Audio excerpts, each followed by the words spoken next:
الحمد للہ رب العالمین والصلاة والسلام علی رسولہ الکریم وعلی آلہ وصحبہ اجمعین اما بعد فاعوذ باللہ السمیع العلیم من الشیطان الرجیم بسم اللہ الرحمن الرحیم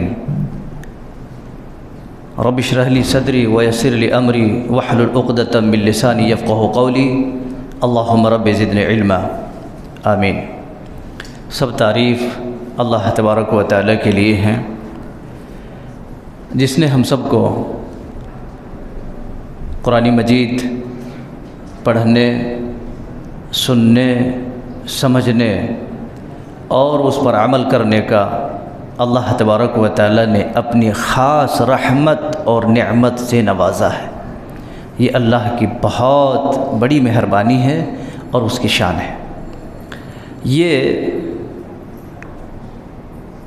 عمل اور یہ توفیق سب کو نہیں ملی ہے، یہ اللہ رب العالمین کی طرف سے ہے۔ کہتے ہیں یہ رتبہ اسے ملا جسے مل گیا، اور بعدہ بے شبہ درود و سلام کا تحفہ نازل ہوں ہمارے اور آپ کے نبی محمد رسول اللہ صلی اللہ علیہ وسلم پر۔ معزز سامعین اور ناظرین، آج کے اس نماز تراویح کے اندر قرآن مجید کا ایک اہم حصہ ہمارے بیچ میں پیش کی گئی ہے، تلاوت کی گئی ہے، جس کو 14ویں پارے کے نام سے جانا جاتا ہے۔ اللہ اکبر! کتنے اسپیڈ کے ساتھ یہ سفر چلا جا رہا ہے۔ ایسا محسوس ہوتا ہے کہ یقیناً لمحہ بلمحہ ایک دن کچھ لمحوں میں گزرتا چلا جا رہا، ایسا محسوس ہو رہا ہے۔ میرے بھائیوں، ابھی بھی آنکھیں کھولو، ابھی بھی اپنے دل کے اندر محبت کی کیفیت پیدا کرو، اور آؤ میدان میں، آؤ مسجد کی طرف، آؤ اللہ کے گھر کی طرف، جھک جاؤ رب کے سامنے، لعلہم یرجعون، ہو جاؤ، ففروا الی اللہ، آؤ اللہ رب العالمین کی طرف۔ تو اس مناسبت سے قرآن مجید کی آج 14ویں پارے کی تلاوت ہوئی ہے، جیسا کہ آپ تمام بھائیوں نے، بہنوں نے، بچوں نے اپنے دونوں کانوں سے سماعت فرمائے ہیں۔ اسی کے کچھ اہم چیدہ باتیں آپ کے سامنے پیش کیے دیتا ہوں۔ اللہ رب العالمین پتہ نہیں کن الفاظ میں زندگی کی تختہ اور اس کی کایا پلٹ دے، نہیں بول سکتے ہیں جی۔ تو اس کے شروع میں اللہ رب العالمین نے ان لوگوں کا تذکرہ کیا ہے جو لوگ رسول اللہ صلی اللہ علیہ وسلم کو مذاق اڑاتے تھے۔ کتنے ایسے لوگ ہیں آپ کو پتہ ہے، معلوم ہے کہ نہیں؟ آپ صلی اللہ علیہ وسلم کو مذاق اڑاتے تھے۔ کوئی کیا کہتے تھے معلوم ہے؟ پاگل کہتے تھے۔ ہمارے اور آپ کے نبی کو پاگل، کوئی مجنوں کہتے تھے، مذاق اڑاتے تھے سارے لوگ۔ لیکن جب اللہ رب العالمین نے ان لوگوں کو ایک کر کے چنا اور پکڑا تو کیا کہنے لگے معلوم ہے؟ لو کانوا مسلمین، اے کاش اگر ہم بھی مسلمان ہو جاتے تو آج یہ دن ہمیں دیکھنے کو نہیں ملتا تھا۔ لو کانوا مسلمین۔ تو پتہ چلتا ہے اس آیت سے کہ ہر کوئی، جتنے بھی لوگ آج دین کا، اسلام کا، مسلمانوں کا مذاق اڑاتے ہیں، ان لوگوں کا دماغ بالکل اپنے ٹھکانے میں لگ جائیں گے، اور وہ کیا حسرت کریں گے پتہ ہے؟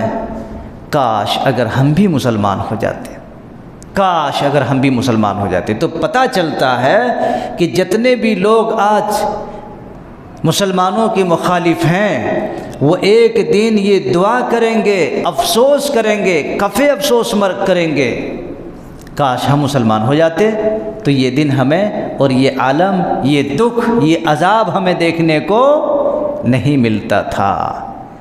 اللہ رب العالمین نے ہم سب کو مسلمان بنایا ہے، دین والا بنایا ہے، ایمان والا بنایا ہے، اسلام اور قرآن والا بنایا ہے، نبی کے ماننے والوں میں سے بنایا ہے۔ ہم اپنے دونوں ہاتھوں سے سینے پہ رکھ کر یہ احساس کر سکتے ہیں کہ اللہ تیرا شکر ہے، کسی مورت کے پوجا کرنے والا نہیں بنایا، کسی بھیڑ کے ساتھ چلنے والوں میں سے نہیں بنایا، کسی درخت کے نیچے پتھر اور پودوں کا پوجا کرنے والا نہیں بنایا۔ اگر اللہ نے ہمیں بنایا تو صرف ایک اللہ کی پوجا کرنے والا، ایک اللہ کی پرستش اور اس کی عبادت کرنے والا بنایا۔ اے اللہ تیرا لاکھ لاکھ نہیں کروڑ کروڑ شکر احسان ہے۔ ہمیں یہ دعا کرنی چاہیے کہ اللہ ہم سب کو اسی کے اوپر قائم رکھ۔ قائم رہنا بہت بڑی چیز ہے، ورنہ لوگ پلٹتے رہتے ہیں، ہچکولیاں کھاتے رہتے ہیں۔ اور کیوں؟ اس کے لیے دعا بھی کرنی پڑتی ہے۔ کسی بھی دین کے اوپر قائم رہنے کے لیے دعا کرنی پڑتی ہے۔ دعا کیا دعا؟ یا مقلب القلوب ثبت قلبی علی دینک۔ یہ دعا نبی صلی اللہ علیہ وسلم زیادہ سے زیادہ کرتے تھے۔ تو حضرت عائشہ رضی اللہ عنہا نے ایک مرتبہ پوچھا، اللہ کے نبی آپ یہ دعا کیوں کرتے ہیں؟ کیا آپ اپنے اوپر کوئی شک، کوئی ڈاؤٹ ہے؟ کہا نہیں، اللہ تبارک و تعالی رحمان کے دو انگلیوں کے بیچ میں بندوں کا دل ہے، پتہ نہیں کب پلٹا دے، مسجد میں آنے والا کہیں اور جگہ چلے جائے گا، دین پر قائم رہنے والا کسی اور کے پاس چلے جائے گا۔ اور ہو رہا ہے کہ نہیں ہو رہا؟ کتنے سارے ایسے ہیں۔ تو اس لیے یہ دعا کرنی چاہیے کہ اللہ تو ہمیں ہمیشہ اپنے دین کے اندر قائم رکھ، اپنے دین کے اندر قائم رکھ۔ تو اللہ رب العالمین نے اس چیز کو بیان فرمایا ہے۔ چلتے ہوئے قرآن مجید کی ایک انمول بات اللہ رب العالمین نے بیان کی ہے۔